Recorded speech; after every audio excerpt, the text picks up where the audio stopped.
Bonjour.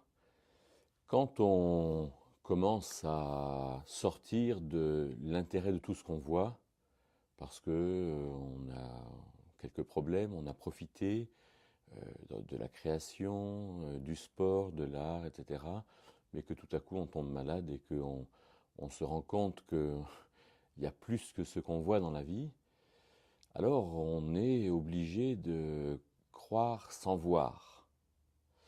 Et c'est pas facile. C'est vrai que Dieu nous appelle à quelque chose de difficile. Comme disait Saint-Exupéry, l'essentiel n'est pas visible avec les yeux.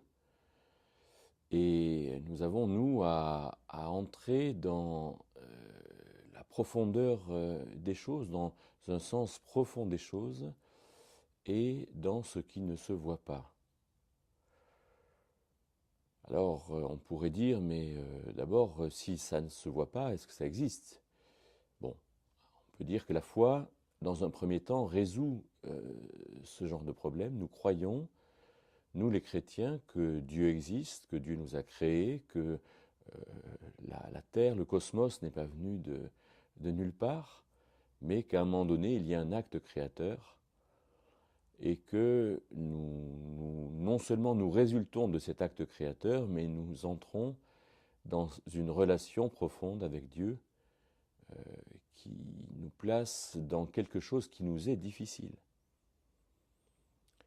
Et ce que les versions de la Bible traduisent habituellement en Exode 33 par « l'homme ne peut voir ma face et vivre » pourrait être traduit par « l'homme ne peut voir ma face en étant humain, en étant vivant », comme si Dieu ne se voit pas avec les yeux.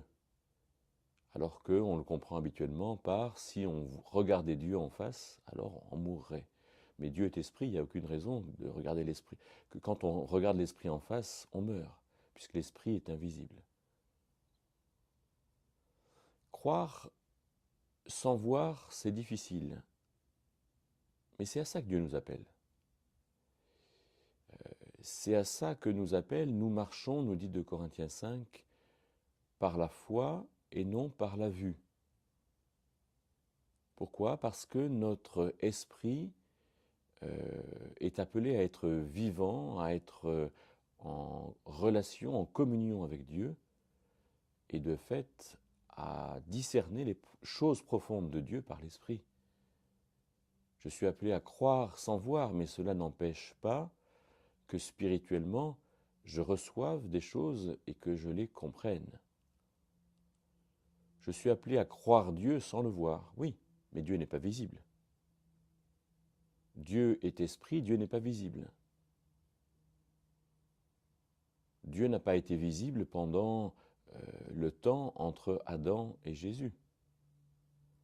Et il avait dit à son peuple en Israël, tu ne te feras pas d'image taillée, tu ne te feras pas de représentation de Dieu, parce que je t'appelle à croire sans voir.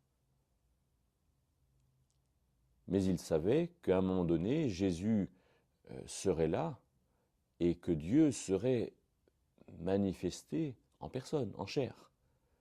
Que la parole deviendrait chair, nous dit Jean 1,14. Et Jean dit, nous avons vu sa gloire, celle d'un Fils unique, venant de la part du Père. Et Colossiens qui nous dit que Jésus est l'image du Dieu invisible, Hébreux 1, qui nous dit qu'il est l'empreinte de sa substance, le resplendissement de sa gloire. Alors, là aussi, nous avons à croire en Jésus, mais on ne l'a pas vu. C'est pas facile non plus. On le connaît parce que des gens nous en ont parlé. Mais finalement, il a passé une trentaine d'années sur la terre. Et il nous est proposé de croire le témoignage de ces gens. Et Jean, dans sa première épître, va dire ce que nos yeux ont vu, nos mains ont touché, ce que nous avons entendu de nos oreilles. Nous vous l'annonçons. Alors nous avons à croire Jésus, mais sans le voir. Et Pierre va dire, lui qui a vu Jésus de manière particulière, il va dire, nous qui l'aimons, dans sa première lettre, chapitre 1er, bien que nous ne le voyions pas. Nous avons aussi à croire sans voir que c'est la foi qui nous met dans la réussite, que c'est le fait d'être vivant à Dieu, d'être spirituellement vivant, d'être dans la vérité de la foi qui nous amène dans la réussite. C'est comme si euh, un, un instrument électrique, un séchoir à cheveux, un ordinateur, ne fonctionne pas sans électricité. Un humain ne fonctionne pas sans une foi vivante à Dieu.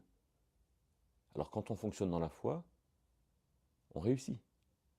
C'est non seulement fondamental, mais c'est aussi quelque chose qui est simple à mettre en pratique. Alors, quand on comprend que ce que Dieu nous appelle à faire, croire sans voir, c'est bien, on peut aussi ajouter quelques éléments qui nous encouragent à le faire. On apprend mieux sans voir. Si on apprend à connaître Dieu sans voir, c'est mieux. Parce que s'il était là, une fois qu'on l'aurait vu, on pourrait s'être dit, ben, ça va, je le connais. Alors que là, il y a tout un temps, il nous appelle à le connaître sans le voir. Autre chose aussi, c'est que ce que nous sommes, nos indicateurs en nous, nos états d'âme, ce que nous vivons dans notre corps, les circonstances qui sont autour de nous, nous montrent que c'est vrai. Que quand on croit sans voir, quand on est dans cette disposition intérieure d'ouverture à Dieu, alors on sent que c'est vrai. Parce qu'on dort bien, parce que dans nos états d'âme, on a des états d'âme qui nous montrent qu'effectivement, c'est comme ça que les choses se font. Alors faisons comme Moïse, comme le dit Hébreux 11, qui t'inferme voyant celui qui est invisible. Mais croire, après tout, qu'est-ce que c'est? Est-ce que on croit en Dieu ou est-ce qu'on croit Dieu? Ça, c'est différent. Il y a beaucoup de gens qui croient en Dieu. Oui, mais croire Dieu, c'est saisir ses paroles jour après jour et moment après moment en disant oui, c'est vrai, je le crois, je le reçois, je le fais mien. Alors croire sans voir, c'est bien. Si on croit, si on reçoit, alors on s'aperçoit que ça marche.